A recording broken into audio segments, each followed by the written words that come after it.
Kamis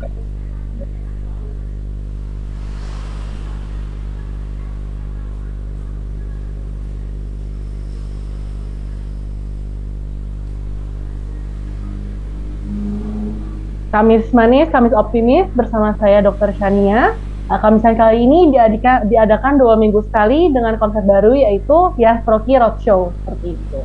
Nah, Yastroki hadir di tengah-tengah sahabat Yastroki berkumpul bersama komunitas stroker dan kita akan bercengkrama. Tema kali ini kita akan membawa pemulihan ekonomi stroker. Saat ini saya sedang berada di rumah Bapak Slamet Riyadi seperti itu ya, di daerah Tangerang Selatan. Nah, kita sapa terlebih dahulu. Di sini ada Bapak Slamet Riyadi dan juga beserta Bapak Imam Tohar, dan juga di sini kita juga ada Bapak Oto ya. Baik, dan kita saat ini hadir di daerah Tangerang Selatan seperti itu bersama dengan sahabat Yastroki lainnya di daerah Tangerang Selatan. Selanjutnya saya juga ingin menyapa Prof. Teguh Ranakusuma, spesialis neurologi konsultan selaku pembina Yastroki Pusat. Setelah itu saya juga ingin menyambut Maijen TNI Purn, Dr. Tugas Ratmono, spesialis neurologi, Mars MH selaku Ketua Umum Yastroki Pusat, dan Dr. Adre Maiza, spesialis neurologi konsultan selaku Sekretaris Jenderal Yastroki Pusat. Baik, untuk sesi pertama saya ingin menyambut dan memberikan waktu untuk sambutan Prof. Teguh Ranakusuma, spesialis neurologi konsultan. Waktu dan tempat saya persilakan untuk Prof. Selamat siang, Assalamualaikum warahmatullahi wabarakatuh. Salam sehat bagi kita semua, sehat, bahagia dan sejahtera, khususnya para stroker dan keluarganya. Kamisan ini, siang ini adalah luar biasa ya. Ini ide Dr. Adri ini merangkul kita semua, kita pecahkan bersama masalah yang terjadi. Karena stroke adalah bencana ya, suatu bencana. Jadi ada yang harus kita lakukan. Termasuk yang penting adalah istilahnya mitigasi ya. Apa yang tadinya turun jadi bangkit lagi, apa yang nggak bisa jadi bisa lagi, dengan hasilnya akan berbeda. Boleh saya share screen nih?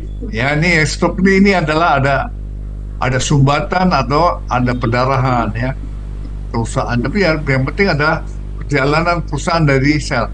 Dan kenapa terjadi demikian? Ini karena masalah pola hidup, ya, lingkungan hidup dan sebagainya. Ini penting kita pecahkan bersama. Ini yang terjadi. Kalau sesuatu terjadi, kejadian ini akan menyebabkan. Nah, ini pembuluh darah nih ya, akan kelihatan nih. Ini kalau kita masih muda begini, nah nanti perpanjangan umur, tambah umur akan timbul sumbatan nih.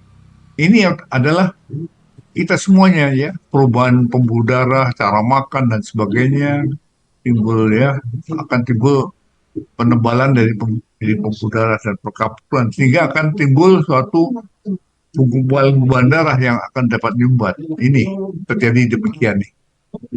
Ini bisa lepas nih, nyumbat di bagian ujungnya. Nah, kita lihat nih. Nah, kita kan bicara pasca stroke. Setelah kena stroke, apakah dia perdarahan atau iskemik? Itu yang harus kita diskusi. Recording in progress. Akan menanganinya. Ini contohnya nih, kalau pembuluh darah ini begini ya tadi. Ini normal, kemudian timbul. Nih, terjadi. Ini semuanya bisa dideteksi. Dan kalau sudah demikian, bagaimana harus kita lakukan? Nah, itu yang penting sekali. Ini contohnya nih, ya. Terjadi gini karena ya perilakunya, makanannya, riwayat penyakit yang ada, dan ini semuanya ya terjadi ini. Ini kita bisa tentukan. Yang bisa ngobatin adalah yang punya pembuluh darah ini. Jadi para stroker, keluarganya, untuk pencegahannya dan sebagainya. Dan apa yang menyebabkan? Kalau sudah terjadi gini akan terjadi. Nih ya, manusia itu bisa berbuat apapun, bisa menghitung dan sebagainya. Nah, ini kemudian ya, dia kerja dimanapun bisa. Nah, kalau terjadi sesuatu yang tadinya kanan kiri bisa, ya komunikasi tidak bisa, jadi akan terganggu nih. Karena seseorang produktivitasnya tergantung pada kemampuan dia. Nah, apa yang nih contohnya? Ini masih bisa, meskipun tidak bisa jalan, dia berusaha bagaimana untuk melanjutkan karirnya. Nah, kita diskusikan di sini bagaimana memecahkan masalah yang dihadapi oleh kita semua. Saya kira itu yang penting untuk kita, dan kita sebagai semua yang bertanggung jawab terhadap kejadian ini, marilah kita pecahkan bersama, dan sumber sumber pengetahuannya adalah apa yang telah dirasakan pada para struktur dan keluarga. Itu yang memberikan masukan sehingga kita bisa akan memecahkan masalah yang. Terima kasih, mudah-mudahan ini bermanfaat untuk kita semua, dan diskusi kita ke arah ini semuanya, dan marilah ya kita sama-sama pecahkan masalah ini, dan kita kembali tetap kita akan produktif dan tidak menyusahkan yang lain. Terima kasih. Baik, terima kasih banyak Prof. Teguh atas sambutan yang telah diberikan untuk kita semua. Baik. Nah, untuk selanjutnya saya persilakan untuk Dr. Adre memberikan sambutan. Waktu dan tempat saya persilakan kepada Dr. Adre.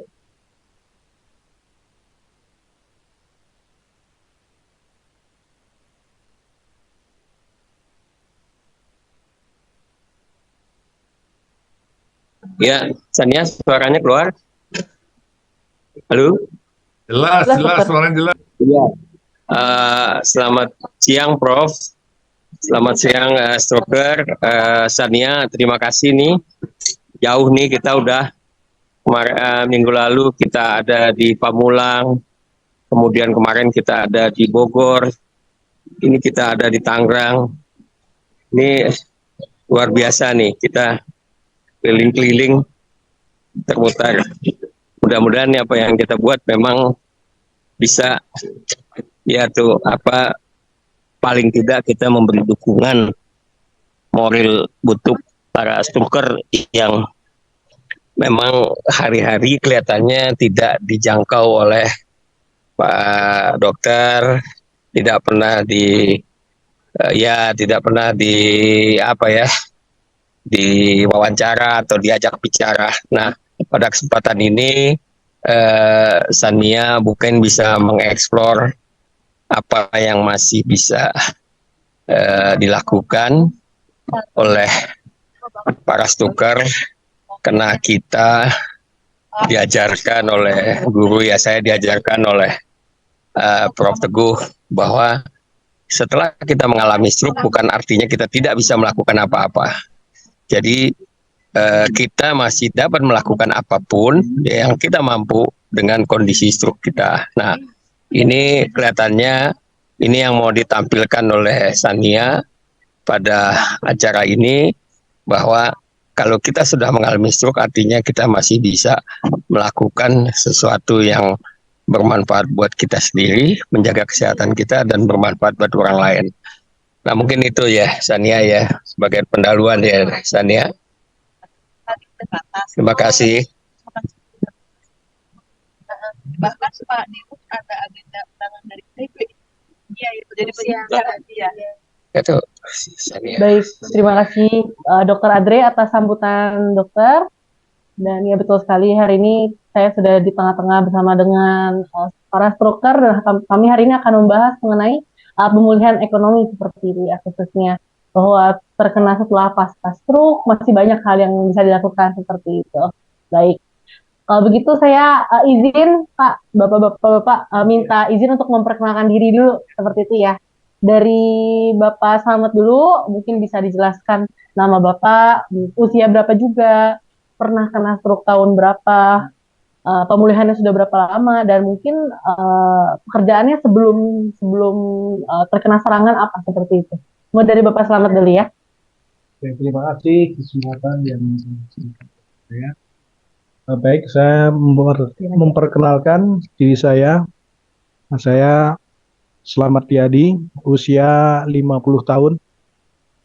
Jadi saya terkena stroke, ada riwayat hipertensi, dan terkena serangan stroke pada bulan Mei, awal Mei 2023, sampai sekarang berarti udah 1 tahun 4 bulan setelah stroke. Nah, sekarang ini masih proses pemulihan pasca stroke, tapi alhamdulillah perkembangannya Sekarang walaupun udah nggak ada tapi kandungannya di situ. tapi kelihatan hasilnya gitu kan secara bertahap. Sekarang tinggal penguatan eh, kaki, kemudian tangan ya dimaksimalkan lagi. Insya Allah saya berharap optimis saya bisa pulih kembali.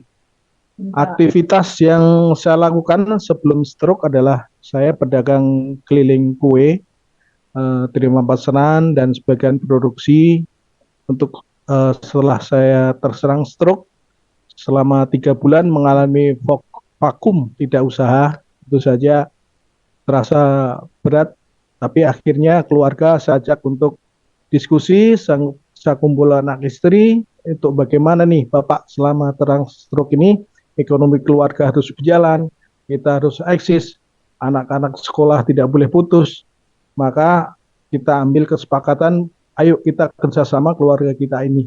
Jadi sekarang kita membuat kegiatan ekonomi meneruskan Bapak tapi dengan model baru. Jadi dulu keliling, sekarang mangkal. Kemudian anak saya itu kuliahnya kebetulan malam. Jadi aktivitas dari pagi sampai sore bisa membantu sehingga alhamdulillah sampai hari ini kita bisa berjalan, ekonomi bisa jalan, anak-anak tetap bisa kuliah, bisa belajar dan bisa bertahan hari ini. Itu aja yang kami kenalkan. Terima kasih Bapak Slamet atas penyampaiannya mengenai Bapak Slamet seperti itu ya. Baik, kalau gitu saya lanjutkan ke Bapak Imam. Kasih. Assalamualaikum warahmatullahi wabarakatuh.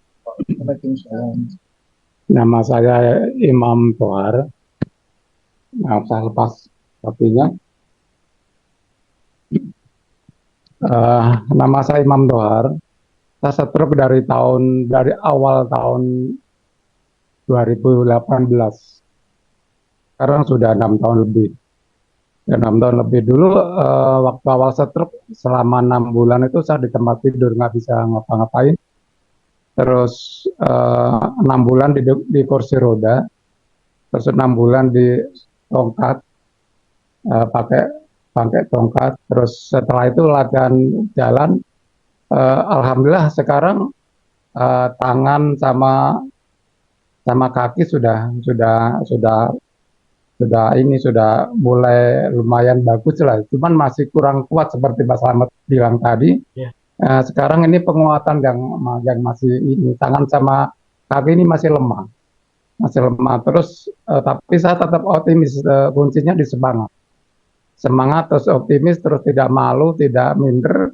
Jadi setiap hari saya latihan pagi sore saya olahraga walaupun pincang saya tetap aktivitas nggak bisa jauh-jauh, bisanya cuma di halaman rumah aja.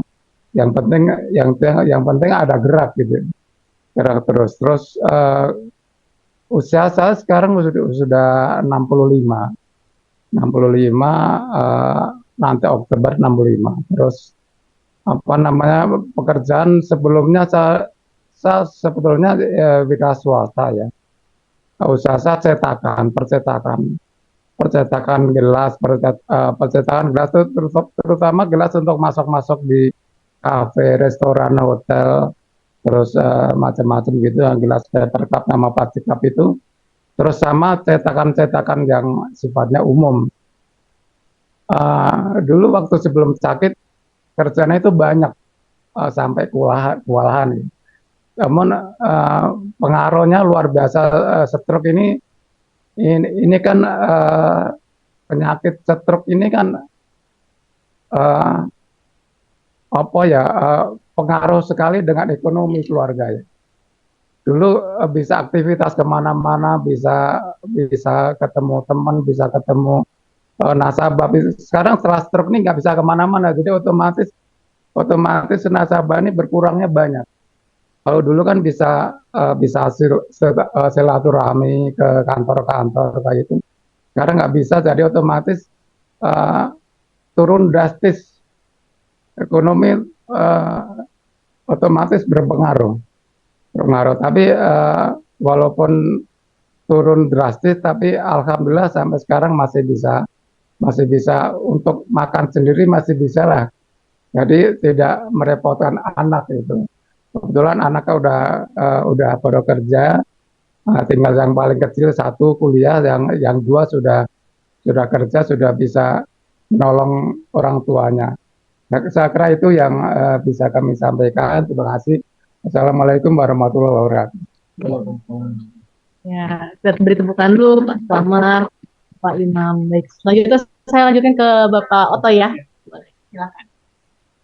Terima kasih, selamat siang buat semuanya. Nama saya Oto Parmora.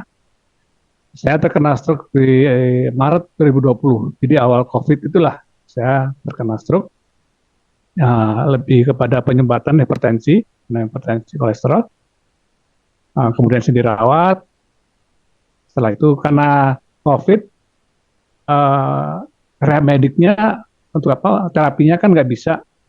Jadi saya bingung juga tuh gimana caranya saya harus memulihkan pasca stroke itu kan gitu. Tapi ya bersyukur aja saya langsung latihan sendiri aja dari depan rumah sampai ke ujung gang, jalan kaki gitu. Terus awal Oktober lah mulai pulih kondisi saya, bisa melakukan aktivitas secara mandiri, secara sendiri, bisa naik kendaraan sendiri, bisa melakukan aktivitas sendiri semuanya dengan baik.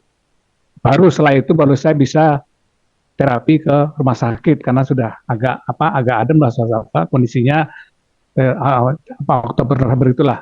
Gitu. Nah itulah mulai terjadinya kondisi saya. Untuk masalah ekonomi kebetulan saya bersyukur sama Tuhan, istri saya dikasih keahlian. Jadi dia bisa di tengah-tengah pandemi gitu dia bisa memberikan les atau pelajaran buat orang-orang, anak-anak itu, tapi bisa melalui Zoom gitu loh. Jadi, walaupun saya sakit, saya sebelumnya bekerja di kantor pengacara, walaupun saya sakit, saya terkena stroke itu, tapi masalah ekonomi bisa ditunjang lain melalui istri saya. Ya, sampai sekarang pun kondisi saya seperti ini, kondisinya bersyukur sama Tuhan saja bisa mendekati. Tapi kata dokter kan nggak bisa sempurna kalau orang stroke itu. Pasti ada tinggalannya sekitar 10% sampai 15%. Ya itulah yang terjadi sama saya dan inilah saya pada hari ini. Terima kasih dok.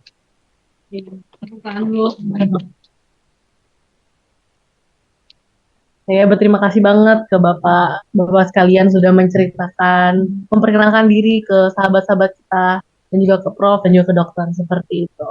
Nah, mungkin pertanyaan selanjutnya mungkin yang saya ingin tanyakan kepada bapak-bapak seperti itu ya. Walaupun setelah kena stroke kan tetap menjadi kepala keluarga seperti itu.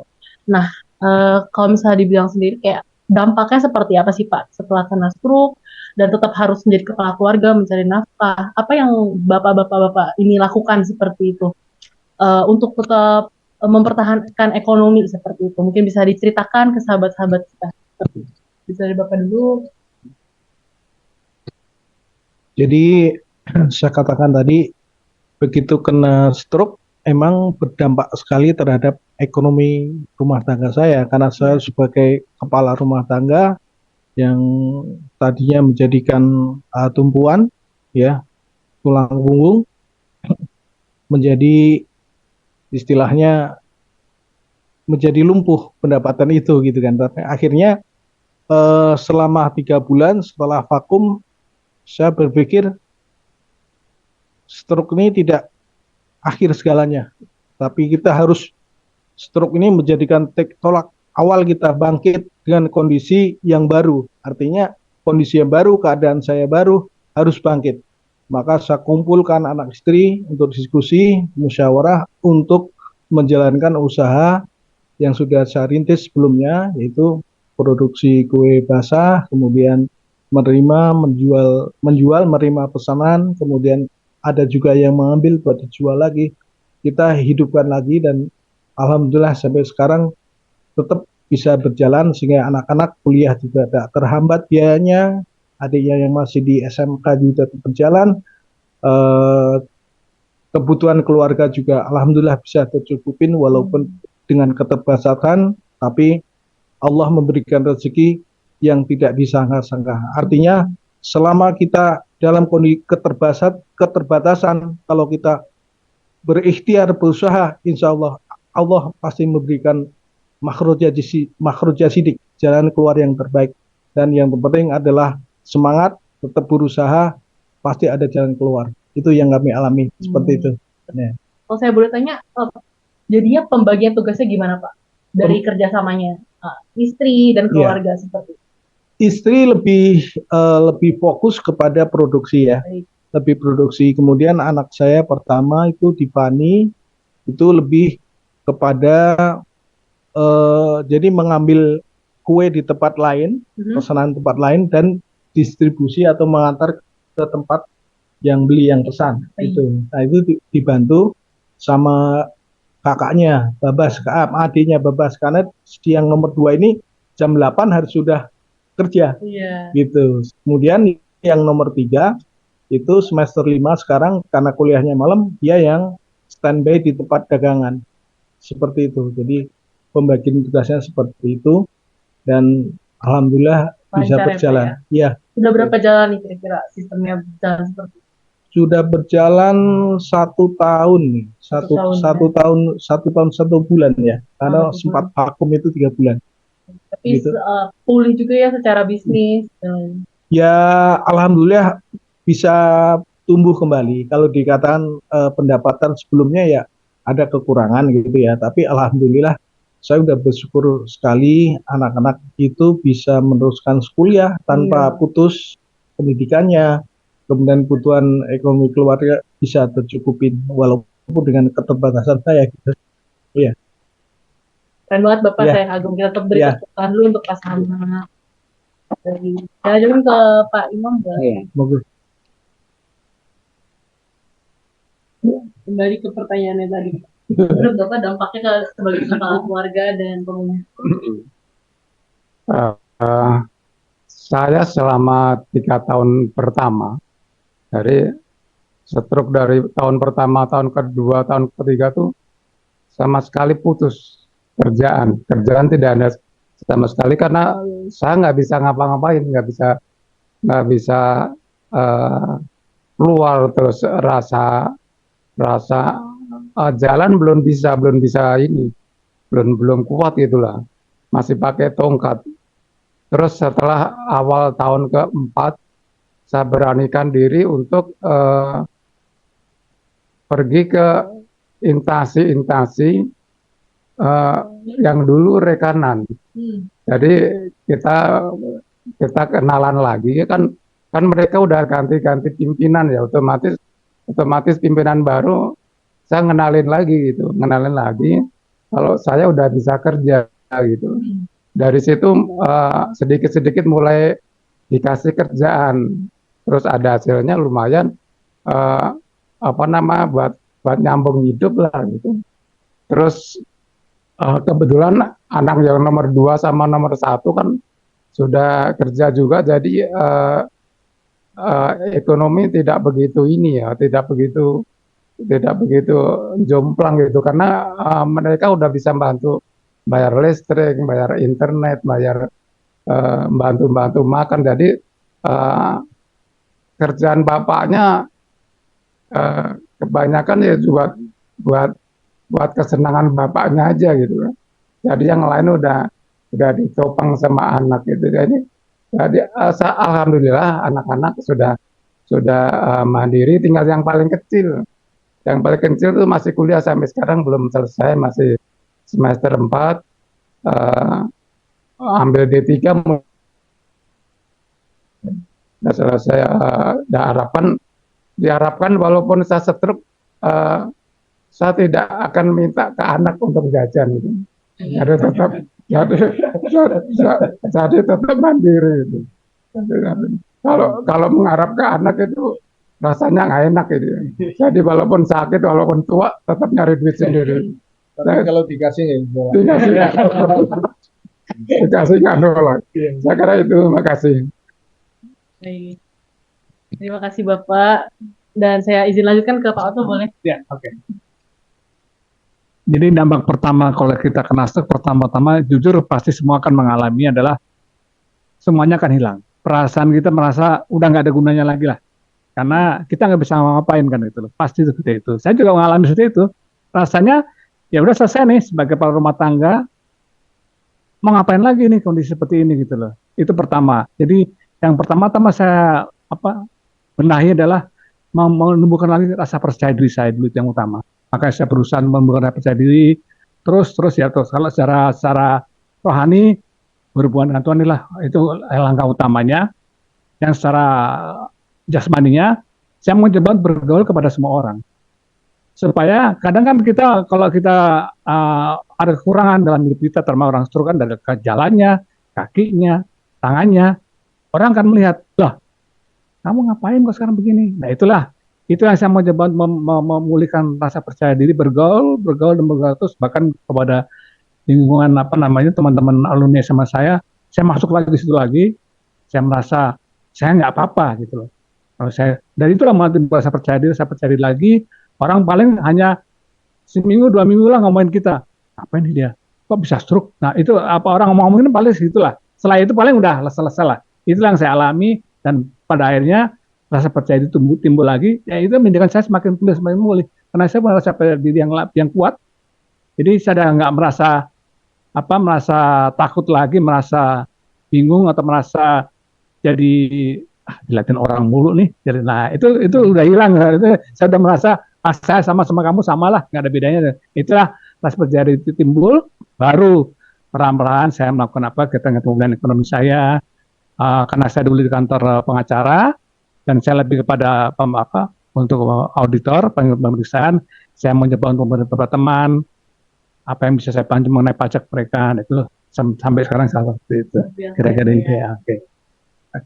Terima kasih Pak Oto, Pak Slamet, Pak Imam, seperti itu. Jadi sebenarnya peran keluarga juga sangat penting ya Pak ya. Sangat-sangat penting untuk pemulihan ekonomi ini, kerjasamanya, diskusi bersamanya, cari solusi barengnya, seperti itu ya. Sampai bisa mencapai suatu titik, oh kita bisa bangkit bersama lagi gitu. Jadi bukan akhir dari kehidupan seperti itu ya. Mungkin aku penasaran dikit sama Pak Slamet nih. Kue apa Pak yang paling best seller gitu kalau bisa di Bapak? Yang viral. Iya. Kalau bagian produksi ini lebih kepada istri ya. Kemudian kalau ngantar ke rumah sakit, berobat, itu anak saya nomor 1, nomor 2. Tidak melibatkan istri untuk mengenai pembagian tadi, sehingga istri tetap fokus produksi, berobat terapi saya tetap jalan sama anak saya gitu. Kemudian untuk beberapa produk kue kami yang best seller itu pertama sosis Solo, Mbak. Sosis Solo. Ada itu nanti bisa dicoba. Ada di sana ya. Ya, sosis Solo yang kecil, Pak. Nah, ini resep asli dari Solo. Ya, ini bahannya. Dari Solo ya Pak ya. Ya, bahan. Iya. Gak bisa nyicip. Ya, monggo silakan cicipi. Ada sosis Solo, ada risol ayam, ada risol smoke beef, kemudian martabak telur, lemper, lumpia Bogor itu juga best seller. Jadi kebanyakan kalau orang pesen snack box 3 macam, pasti salah satu kue yang best seller tadi pasti dipilih. Ya. Oke, terima kasih Bapak. Ya. Oke. Kalau misalnya menurut Bapak sendiri ya, kalau misal di dalam ini kan sering ketemu nih misalnya sesama stroker gitu, menjadi kayak support gak dari dalam diri untuk menjadi lebih mau maju? Kalau misal ketemu sesama, ini kan ada perkumpulan juga. Ada yang efeknya nggak sih Pak? Boleh diceritain? Tentu saja ada efeknya, karena kita merasa satu nasib, satu takdir, tapi satu perjuangan juga. Jadi saya alhamdulillah bisa masuk ke komunitas Kresna ya, kemudian Tangsel. Terima kasih juga Mbak Suwadi yang selama ini telah memperkenalkan dan maaf silakan kami menjadi anggota. Jadi pertama saya itu jalan kaki terus kalau pagi, merasa sendiri. Tapi ada yang jalan kaki juga, terus dia nyampe di saya, Pak, jalannya kayak saya dulu, kenapa Pak? Stroke. Iya Pak, saya bilang. Bapak juga, iya, tapi Pak jalannya udah bagus, saya bilang. Saya jalan terus tiap pagi. Nah, bisa sembuh Pak. Bisa seperti ini saya jalan. Itu dengan Bapak Lukas yang ada di Pamulang. Jadi tiap hari saya ketemu, ayo semangat, ayo semangat. Tentu saja dengan satu komunitas kita bisa saling tukar pikiran, gimana bisa cepat sembuh, bagaimana cara mengatasi pola makan, kita bisa menahannya, saya memilih pola makan yang baik. Tentunya itu sangat bermanfaat sekali dan itu memberikan motivasi bagi diri saya gitu. Kalau melihat orang yang stroker yang sudah mulai kondisinya lebih baik dari kita pasti kepingin gitu. Dan kita kalau melihat stroker yang ada di bawah kondisi kita udah bersyukur. Tapi kita memberikan semangat pada mereka juga. Biar ayo kita tuh bisa, kita bisa. Itu yang kami rasakan gitu. Keren, Bapak. Silakan Bapak Iwan. Bapak juga. Iya. Satu aslinya olahragawan. Olahraga apa Pak? Dulu lari, terus maraton, terus jalan. Dulu saya jalan dari Jogja ke Jakarta pernah. Dari Bandung ke Jakarta pernah. Dari Jogja ke Solo pernah. Rengas Dengklok Jakarta pernah. Terus Surabaya Mojokerto pernah. Jadi jalan, lari maraton dulu maraton. Maaf, kalau sekarang bisanya lari dari kenyataan.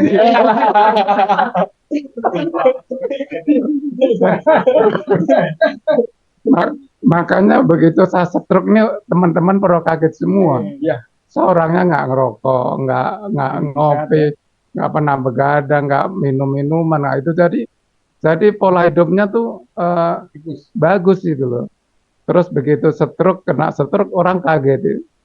Terus ditambah setahun belakangan ini saya nambah penyakit penyakit jantung. Jadi jantung saya berasa mau bypass, ada 4 bagian di penyumbatan itu mau di bypass. Makanya saya selama setahun ini nggak bisa latihan maksimal untuk menyembuhkan stroke. Jadi cuman gerak-gerak aja di halaman gitu, jalan kalau 50 meter, 100 meter itu udah nggak kuat, ngos-ngosan gitu, ngos-ngosan. Tapi saya tetap semangat, saya nggak mikirin penyakit, biar dokter aja yang mikirin. Saya nggak mikirin penyakit, kalau saya pikirin malah saya stres. Jadi santai aja. Nah, pagi sore olahraga, terus jam 9 malam saya udah harus tidur. Terus makan, saya juga ada penyakit ini juga, penyakit lambung. Jadi perut harus isi terus. Jadi jam 7 makan, jam 10 makan, jam 1 makan, jam 4 sore makan, jam 7 malam makan lagi. Jadi makan terus. Jadi lambungnya nggak kosong gitu. Jadi itu yang bikin saya sampai sekarang semangat terus. Seperti Pak Slamet tadi bilang, teman-teman yang stroke-nya lebih parah dari kita banyak. Jadi kalau kita ngelihat mereka yang stroke-nya parah tuh bersyukur gitu, terima kasih kita udah bisa begini gitu. Tapi kalau ngelihat yang teman-teman kayak ngelihat Pak Suhadi, kayak ngelihat Auto nih, pengen juga. Pengen seperti dia gitu. Kapan lagi gitu. Jadi saya tetap latihan terus, walaupun banyak penyakit, tapi saya tetap optimis lama-lama pasti bisa lebih baik. Gitu. Saya kira itu. Terima kasih. Olahraganya apa Pak? Boleh di-sharingin? Kan dulu olahraga setiap hari senam terus. Senam. Tapi senam kalau udah capek istirahat. Terus nanti mulai lagi. Jadi nggak pandang waktu jam berapa aja, kalau ada kesempatan olahraga tetap gerak terus. Nah, jadi nggak ada istilah males gitu, nggak ada. Makasih. Okay. Jadi kalau kita bisa berkumpul sama-sama teman stroke itu, jadi kita lebih apa ya? seperti yang disampaikan oleh Pak Slamet tadi, lebih merasa sepenanggungan gitu ya. Tapi di situ juga kita bisa belajar bahwa apa yang disampaikan teman-teman juga, ngeliat yang ke bawah kita bisa lebih bagus, ke atas kita juga lebih berusaha untuk sampai ke sana mereka juga gitu loh.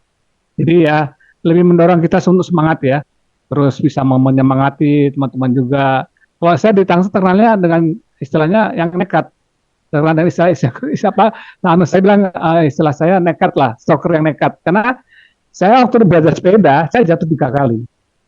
Saya bilang harus bisa naik sepeda. Saya jatuh naik sepeda lagi, jatuh lagi naik sepeda lagi, sampai bisa naik sepeda bisa lancar seperti sekarang itu. Makanya saya sampai setularkan teman-teman seperti Pak Minirol sekarang, Pak nekat dong, jangan lemes-lemes tuh, jangan merasa sebagai sakit, harus nekat. Nah, paling jatuh sebentar bisa lagi, bisa pulih lagi sebenarnya itu. Seperti Pak Danus juga, akhirnya nekat juga, teman-teman dia masih takut ketemu orang, jalan ke mall. Biasa aja, pertama paling seminggu 2 minggu orang lihat monster aja, tapi setelah itu orang biasa aja. Akhirnya sekarang sudah pulih, bisa jalan-jalan ke mall seperti biasa. Jadi semuanya itu kita sama-sama lah, kita saling mengisi, saling membantu, saling mensupport sesama struktur yang pada akhirnya kita semua sama-sama bisa memperoleh kesembuhan seperti itu. Terima kasih. Ya. Hebat banget Bapak ya, semuanya udah pulih, maksudnya berusaha untuk masih pulih juga dan kondisinya bagus-bagus banget untuk saat ini seperti itu. Nah kalau misalnya ini kan kita kembali ke topik utama ya, pemulihan ekonomi. Kira-kira kalau dari Bapak sendiri gitu ya, ada masukan nggak atau inspirasi gitu? Kira-kira untuk stroker-stroker yang misalnya lagi mau bangkit secara ekonomi, ide yang bagus tuh apa sih Pak? Misalnya untuk dijadikan bisnis seperti itu. Ada ide nggak Pak? Silakan. Ya, kalau menurut saya, pertama kita lihat potensi atau bakatnya apa sih kita ini selama ini. Kalau khususnya kayak saya yang wira swasta ya. Kalau yang negeri seperti teman saya di Jogja kemarin sempat kami juga berkumpul teman-teman SMA yang stroke itu 2 orang. Jadi saya silaturahim ke sana bercerita juga. Kebetulan mereka di instansi pegawai negeri ya, jadi nggak pengaruh dia tetap gitu. Tapi untuk kita yang kayak saya yang swasta yang usaha, kalau kita nggak gerak ya nggak bisa gitu. Kalau orang Jawa bilang itu nek ora ubah ora mamah. Kalau kita nggak bergerak ya iya. Kalau kita ubet pasti song liwet. Kalau kita mau bergerak pasti ada yang bisa dimasak gitu. Jadi kita melihat kepada potensi yang ada pada diri kita, potensi daripada istri, kemudian anak-anak gitu loh. Kalau potensi istri adalah produk sesuai, ini yang saya pertahankan, dan anak-anak saya ajarin untuk menjadi penjualnya. Dan mereka ketemu tadinya malu, nggak usah malu, pokoknya harus punya mental. Kita ini halal, bukan pekerjaan yang hina, tapi ada sebuah usaha untuk mempertahankan ekonomi keluarga kita gitu. Jadi pertama kita lihat potensi yang ada pada diri keluarga dan kita harus berani. Artinya harus berani mencoba. Kalau mau dagang apa harus dicoba. Jangan ntar nggak laku, sono udah ada yang jualan, jangan. Setiap kita melangkah optimis, pasti Allah memberikan rezeki. Itu keyakinan kita seperti itu. Ya. Terima kasih Bapak. Ya. Dari Pak Oto atau Pak Imam ada yang mau ditambahkan? Ya mungkin kalau masalah apa yang kita harus lakukan untuk pembangunan ekonomi pasca stroke ini, ya tergantung keahlian kita ya. Kita bidangnya seperti Pak Slamet, kebetulan bidangnya di kue ini ya kita bisa lakukan. Tapi apapun lah ya, apapun keahlian kita yang bisa kita lakukan aja. Mungkin yang paling buruk lah, karena dalam kutip yang buruk tuh parkir ini ya, jadi tukang parkir itu nggak masalah gitu, nggak masalah parkir. Yang penting ada pemasukan buat kita semua gitu. Itu bukan saya menghina tapi itu pekerjaan mungkin paling gampang dan paling kita bisa lakukan tanpa harus modal kan itu. Itu menurut saya. Jadi kalau kita sudah pulih, jangan kita lagi menggerutu, jangan lagi kita ngomel-ngomel dan kita putus asa, merenungi hidup kita begini kenapa begitu, udah jadi terlepasan semuanya, jalani hidup ini, lakukan apa saja untuk kita bisa kembali baik ekonomi maupun badan kita. Terima kasih Bapak atas jawabannya yang sangat keren ya. Karena pada akhirnya semuanya ya sebenarnya semua bisa dilakukan. Mau stroke mau nggak stroke, asal jangan malu, betul kan? Dan harus ada semangat seperti itu. Nah, selanjutnya saya mau sedikit ada pembahasan mungkin dengan Dr. Adre atau Prof. Teguh mengenai pemulihan ekonomi stroker gitu.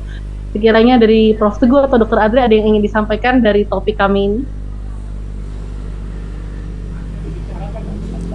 Halo, luar biasa nih narasumber kita yang mengalami dan memecahkan masalahnya, dan ini jadi contoh untuk para nanti ya stroker yang ini stroke di Indonesia tinggi sekali, banyak yang, dan tadi persis dikatakan para stroker, dia itu tergantung bagaimana pandangannya dalam hidup ini. Karena kenapa stroke tidak langsung dipanggil sama Tuhan? Pasti ada peluangnya. Kan banyak, kematiannya banyak. Nah, disinilah contohnya apa yang dikatakan pantang nyerah. Ini yang luar biasa. Dan pasti ada peluang. Tuhan tidak akan menutup pintu. Pasti ada celah-celah yang harus kita temukan sendiri. Dan yang bisa menemukan adalah usaha dari masing-masing.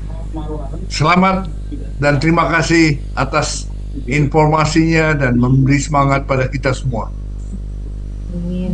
Terima kasih Prof. Teguh penyampaiannya ya, yang harus tetap semangat dan tidak boleh pantang menyerah.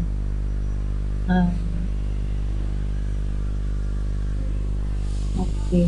Selanjutnya kita lanjut ke Dr. Adre. Mungkin Dr. Adre ada yang ingin disampaikan.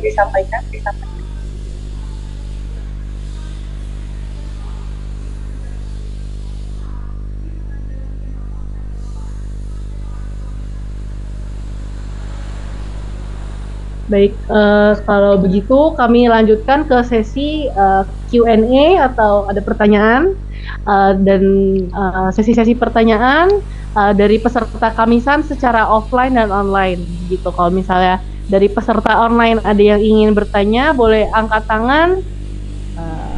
Oke, ini ada yang angkat tangan, Pak Rudiarto ya. Ya, terima kasih Ibu. Silakan Pak. Ya, saya senang sekali ya membahas bukan masalah sakitnya sekarang, tetapi ekonomi society. Jadi mengenai ekonomi. Nah, problem ekonomi itu banyak. Memang kalau ada fasilitas, ada uang, ada modal, tinggal dikaryakan aja. Tetapi kalau orangnya sekarang ya karena problem stroke, yang sakit laki-laki dan sekarang malah cerai dan akhirnya tinggal sendiri dan hidupnya tidak mampu sama sekali. Nah, ini titipan dari Mr. G yang ada di Kediri. Jadi hanya mendapatkan bantuan itu 200.000 dari pemerintah 2 kali. Nah, yang ini kan agak susah ya. Saya hanya berpola pikir begini. Ada media TikTok, di situ ada Tokopedia, dan kita tidak berdagang, dan kita hanya sebagai makelar. Dan syaratnya apa? Harus ada pengikut. Nah, pengikut di Yastroki, terus ada di Joglo, ada di Krishna, banyak. Kita kalau mau kompak loh, tawari orang yang memang tidak mempunyai apa-apa, hanya bisa modalnya makelar saja. Ya itu kan bisa ya, karena butuh syarat ada pengikut 500. Hanya minta bantuan. Tolong dong ikutin saya kan, beres itu. Nah, nanti saat yang dimaklarin itu laku, dia mendapatkan income dari TikTok itu. Ya itu kan bisa. Yang saya inginkan begini, kita lah kompak. Kalau kita mau bikin kayak untuk yang yayasan lain, orang padat karya, nggak mungkin lah komunitas orang stroke jauh-jauh. Yang kita pikirkan ada sesuatu yang bisa jauh tapi menjadi dekat. Tapi dekat jangan dibikin kita jauh. Itu saja dari saya.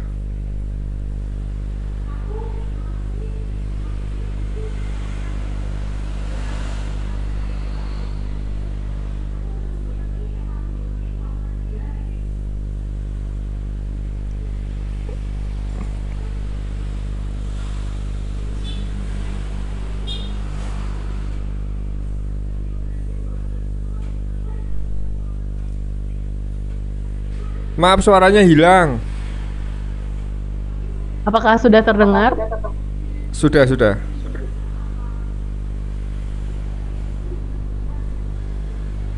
Baik, kalau ada yang ingin bertanya di Zoom juga boleh di raise hand dan juga di unmute.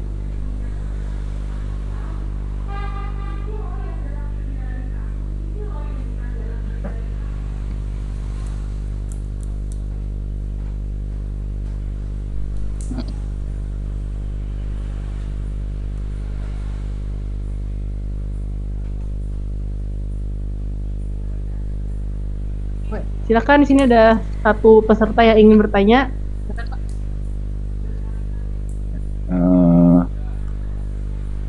Saya senang dengan acara ini gitu ya. Jadi memberi semangat pada khususnya struktur. Sebetulnya kalau saya ini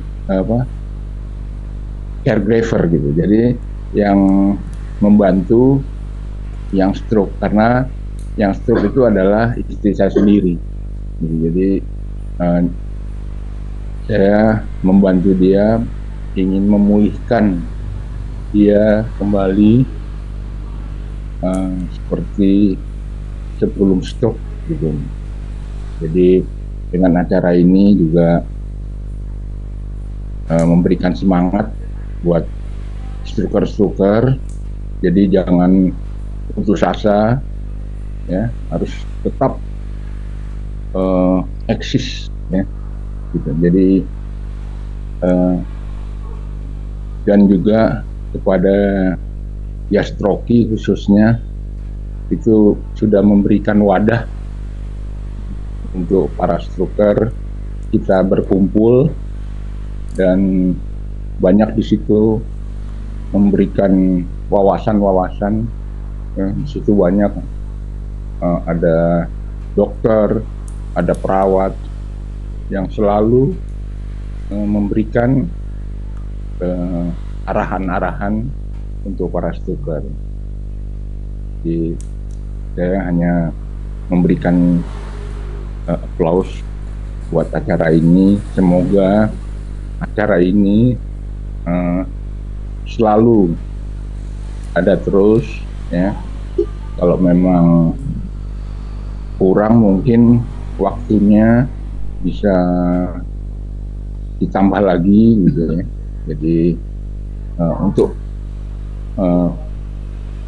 memberikan wawasan kepada struktur-struktur yang lainnya. Saya kira seperti itu. Terima kasih, dokter. Terima kasih Bapak atas penyampaiannya. Ya, memang komunitas dan acara-acara seperti ini sangat membantu ya untuk kita semua, mungkin insan-insan pasca stroke ataupun stroker seperti itu. Sekiranya ada yang ingin bertanya lagi, boleh raise hand, dan juga atau ada penyampaian mungkin dipersilahkan.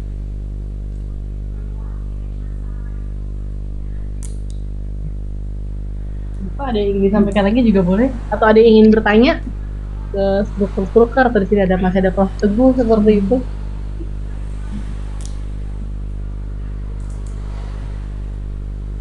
Apapun boleh Pak, silakan Pak. Boleh. Ya, oke, saya mau bertanya, mungkin Bapak dokter atau buat Bapak medis yang ada.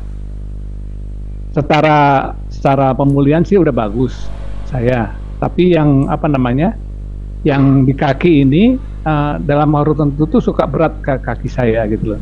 Jadi kayak apa namanya, kayak susah untuk melangkah gitu. Tapi kadang-kadang kalau lagi bagus ya bagus, nggak ada masalah. Tapi kalau pagi berat sekali, kayak kembali seperti semula, kayak lagi kita waktu pertama kali terus gitu. Tapi itu kadang terjadi kalau pas saya lagi kondisi yang capek, kondisi yang lagi nggak bagus buat badan saya itu terjadi. Itu gimana ya, apa dok? Silakan dok.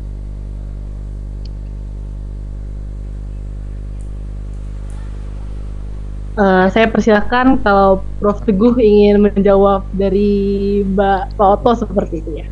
Nanti saya izin tambahkan. Halo, wah pertanyaan bagus sekali.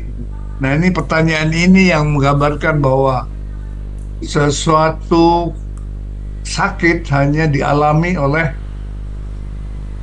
si penderita, ya, dan penderita mengeluh. Nah tugasnya masing-masing profesi, ya, dokter harus menemukan kenapa terjadi demikian, dan itu sudah diketahui cara-cara kenapa orang mengeluh semutan dan sakit, itu ada teknologinya, ya. Tapi bagaimana untuk menggunakan teknologi biaya tinggi. Nah, bagaimana biaya tinggi bisa diatasi? Kita sama-sama bersatu gini mengajukan sesuatu hal sehingga ini program nasional. Caranya adalah kita bersatu. Persis apa yang dikatakan Pak Rudiarto tadi. Kita harus bersatu, gunakan akal kita. Bagaimana kita untuk memecahkan masalah ini. Jadi pemerintah itu adalah menyusun strategi. Masalah-masalahnya harus kita susun. Kenapa terjadi penurunan produktivitas? Karena tadi ada gangguan, sakit dan sebagainya. Dan tujuan profesi dokter adalah bagaimana pencegahan bisa terjadi. Pencegahan itu macam-macam. Nah, sekarang ilmu sudah sampai ke tingkat yang paling dalam, biomolekuler. Tapi kan kita tidak bisa karena peralatan kurang. Kenapa? Ya kita belum ada data. Nah, sama-sama lah kita kumpulkan. Tadi persis pembicara, ya, Pak Rudi maupun tadi pencari yang adalah memberikan semua masalah yang akan menyebabkan penurunan produktivitas.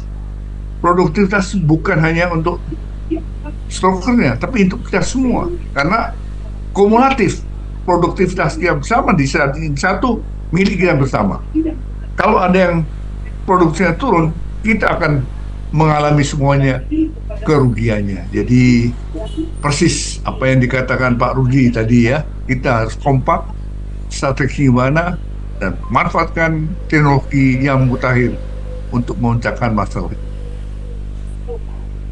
Mudah-mudahan bermanfaat dan kita buat strategi yang sesuai dengan kemampuan kita masing-masing. Tapi yang penting data itu harus keluar. Apa yang menjadi kendala dalam penghambatan kehidupan kita harus disampaikan. Baik, terima kasih banyak, Prof.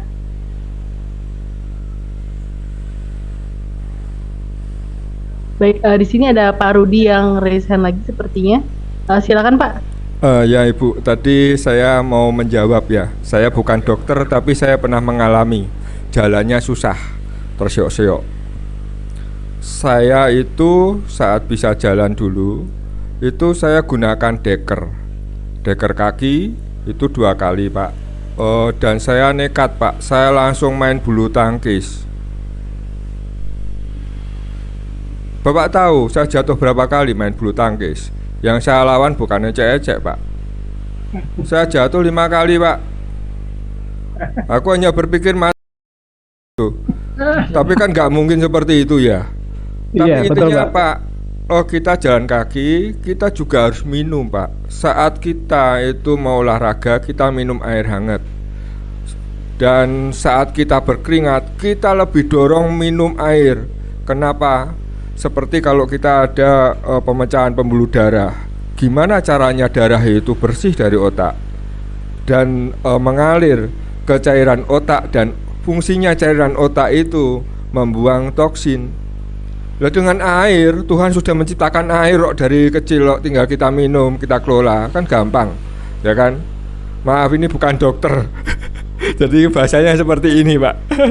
Yaitu terus, tapi jangan terlalu nekat, karena pernah saya sempat mau pingsan karena detak nadi saya terlalu tinggi. Tapi sekarang nyaman, Pak. Ayo kita main 3 set single, berani saya. Gimana? Apakah mau bersemangat atau tidak sekarang? Masukan yang luar biasa buat saya, Pak. Ya, penting intinya semangat. Jangan lupa minum. Karena apa? Bapak olahraga kalau nggak minum, dehidrasi, otak kena, Pak. Ya, itu aja sih dari saya. Terima kasih, Bapak. Saya olahraganya cuma sepeda aja.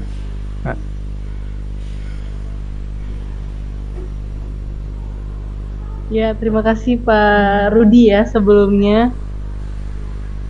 Baik. Sekiranya masih ada yang ingin bertanya lagi. Sebelumnya saya juga ingin menyapa sahabat Kamisan. Jika ada Bapak Iskandar dari Yastroki Jogja. Halo Pak. Dan juga menyapa sahabat Kamisan ada Ibu Mirna. Ya, yang selalu ikut Kamisan seperti itu. Halo Ibu.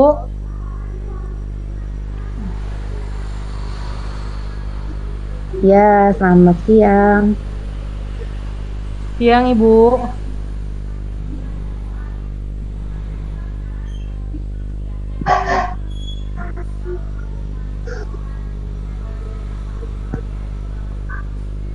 Ya, selamat ada yang ingin siang. ditanyakan? Oh ya, ada Pak Iskandar ya, silakan Ya. Pak. Ya, terima kasih Susannya. Jadi ini pertanyaan-pertanyaan tadi cukup bagus, dan kegiatan-kegiatan ini sudah semakin dirasakan manfaatnya buat teman-teman stroker lainnya. Untuk ini ada usulan kami yang sudah terasa berkembang di Yogyakarta, itu adalah komunitas. Para strokers yang belum punya komunitas, segeralah bergabung dengan teman-temannya, supaya nanti dengan komunitas tadi setiap hari atau 2-3 hari sekali atau seminggu sekali itu ada kegiatan, kalau bisa berkumpul juga. Disitulah saatnya bina ekonomi keluarga strokers itu bisa dibina, bisa dibangun. Nah, sekarang di Jogja kami beritahukan bahwa setiap hari Selasa pagi itu ada kegiatan yang rutin dilakukan.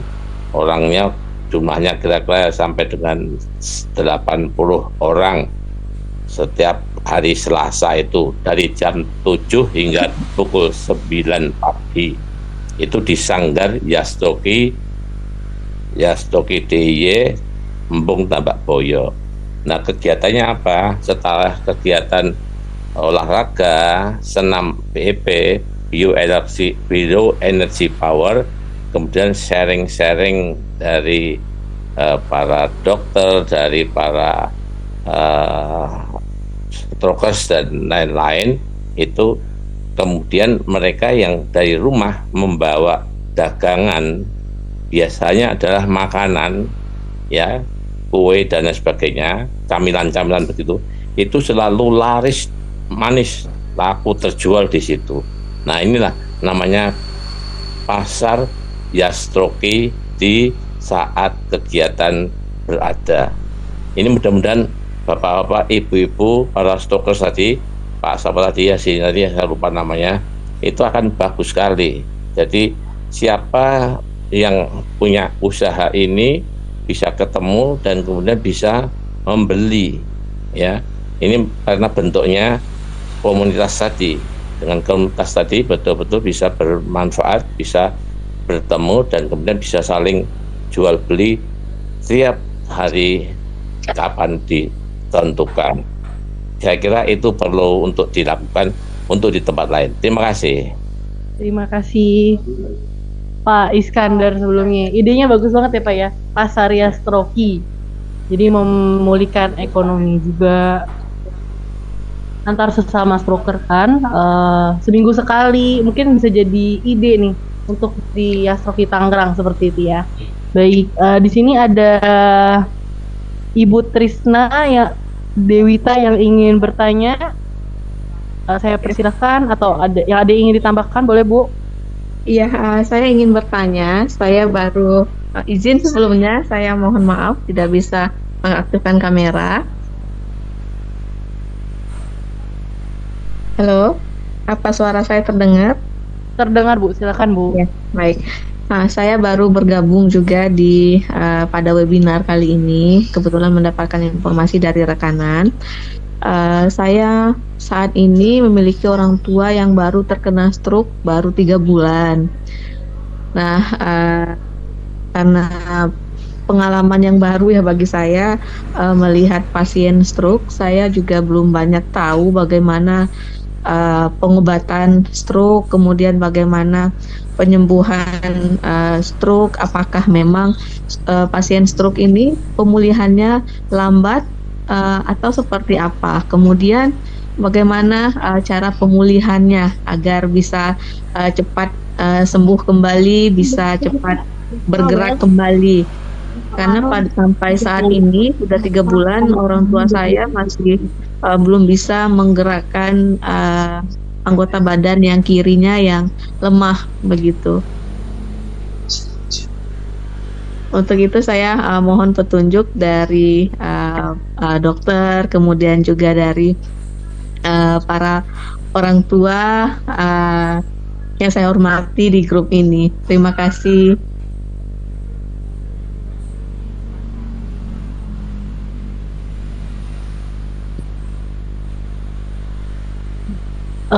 Baik, terima kasih.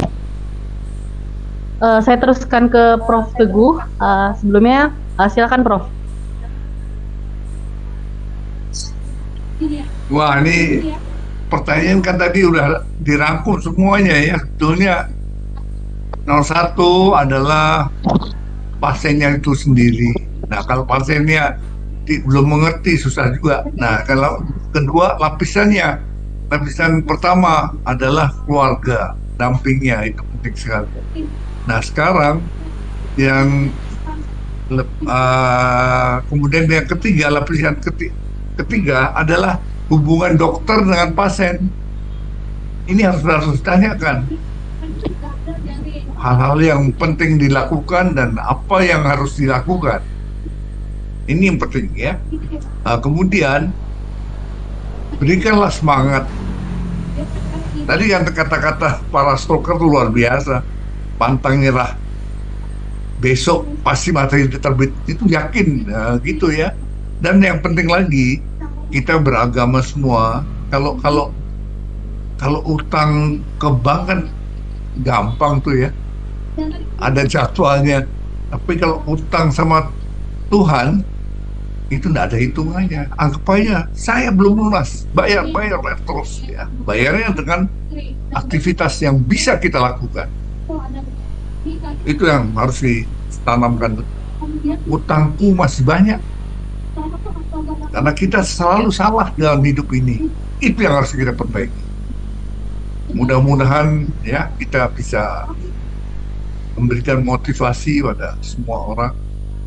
Jangan sekali-sekali bicara tentang kematian. Kematian itu bukan hak kita ya. Tapi penyakit adalah kewajiban kita. Kita cari apapun yang harus kita pecahkan.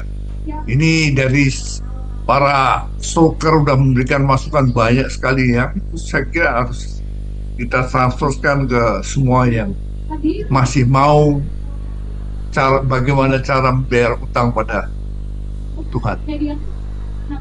Mudah-mudahan bermanfaat. Ya. Terima kasih banyak Prof. Teguh. Ya baik. Ya, sekiranya kalau misalnya untuk pemulihan ya, utamanya jangan pantang menyerah seperti itu. Pantang menyerah seperti itu. Dan pemulihan bisa didapatkan kepada ibu tadi ibunya, Ibu Trisna seperti itu ya. Baik, selanjutnya ada pertanyaan dari kolom chat, yaitu ada Ibu Ita ya yang bertanya apakah ada trik untuk meningkatkan semangat dan mencegah demotivasi. Jadi pertanyaan ini gimana nih supaya semangatnya terus ada dan gak demot seperti itu. Nah mungkin ini bisa kita tanyakan ke 3 narasumber kita di sini ya. Boleh dari Bapak Samad dulu, bagaimana caranya? Jadi memang semangat itu dibutuhkan jangan di awal, tapi bagaimana semangat itu bisa konsisten dan terus menerus kan gitu kan ya. Bagaimana triknya? Tentunya kita punya harapan, kita tuh punya mimpi. Mimpinya bagaimana? Bukan berarti kalau saya mimpi berarti harus tidur dulu gitu. Tapi punya impian bagaimana? Saya katakan tadi, kalau saya ketemu stroker yang sudah sehat, pasti semangat saya akan tambah lagi, semangatnya kita tambah. Cita-cita kita apa? Impian kita apa? Saya ingin bisa hidup seperti dulu lagi. Saya kepingin membahagiakan anak istri saya. Saya sebagai kepala keluarga punya tanggung jawab yang besar. Itu yang senantiasa harus dikobarkan dalam dada kita gitu. Jadi semangat, terus semangat gitu. Kalau kita lemah, ya kita nih masih diberikan kesempatan hidup di dunia ini. Kita harus berpikir positif gitu lah. Jadi jangan sampai diri kita udah kurang sempurna, mental juga kurang sempurna, minimal fisik kita itu kurang sempurna, tapi tetap semangat kita tetap sempurna. Itu yang saya harapkan gitu. Baik, keren sekali Bapak. Sekarang Bapak kalau mau tambahkan boleh. Satu punya tetangga umurnya sudah 83, tapi dia masih kuat main tenis. Makanya saya semangatnya begini, saya nggak mau kalah sama dia gitu. Jadi harus ada contoh Pak ya. Dia aja yang umur 83 masih kuat main tenis lapangan. Masa saya umur 65 udah loyo begini. Jadi makanya saya semangat terus tanpa mikirin penyakit, tanpa mikirin ekonomi, tanpa mikirin. Yang penting pokoknya saya masih hidup. Tuhan masih ngasih kesempatan kepada kita, baik ekonomi maupun kesehatan. Yang penting kita semangat terus optimis terus, tiap hari latihan terus, jangan pantang menyerah. Jadi itu yang kami lakukan tiap hari. Sekian, makasih.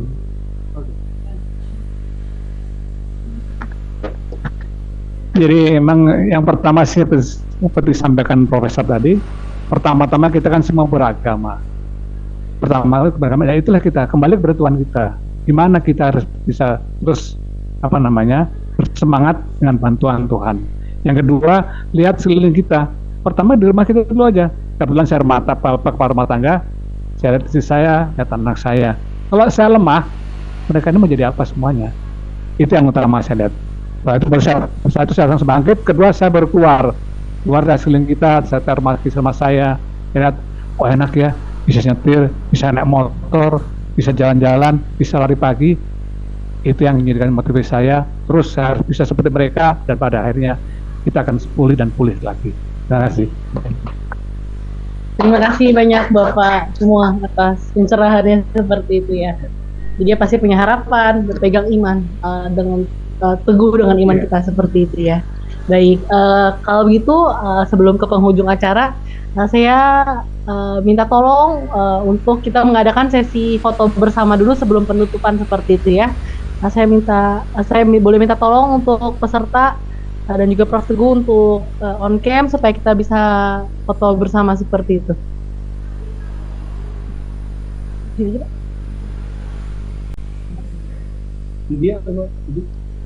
Duduk aja Pak Nom. Oh iya, di sini juga ada sahabat-sahabat Yasroki offline yang juga ikut ya seperti itu.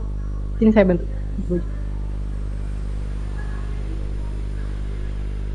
Duduk aja Pak, nggak apa-apa.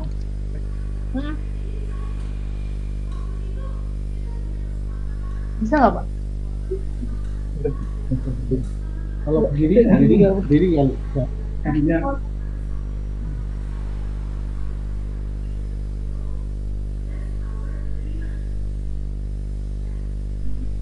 di sini kita semua udah bersama dengan sahabat offline juga ya semua.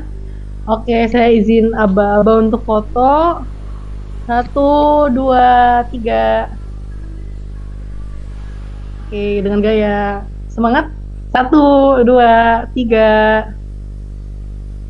Oke, sip. Terima kasih Bapak. Terima kasih Prof. Sampai ketemu 2 minggu yang akan datang. Ya Prof. Baik.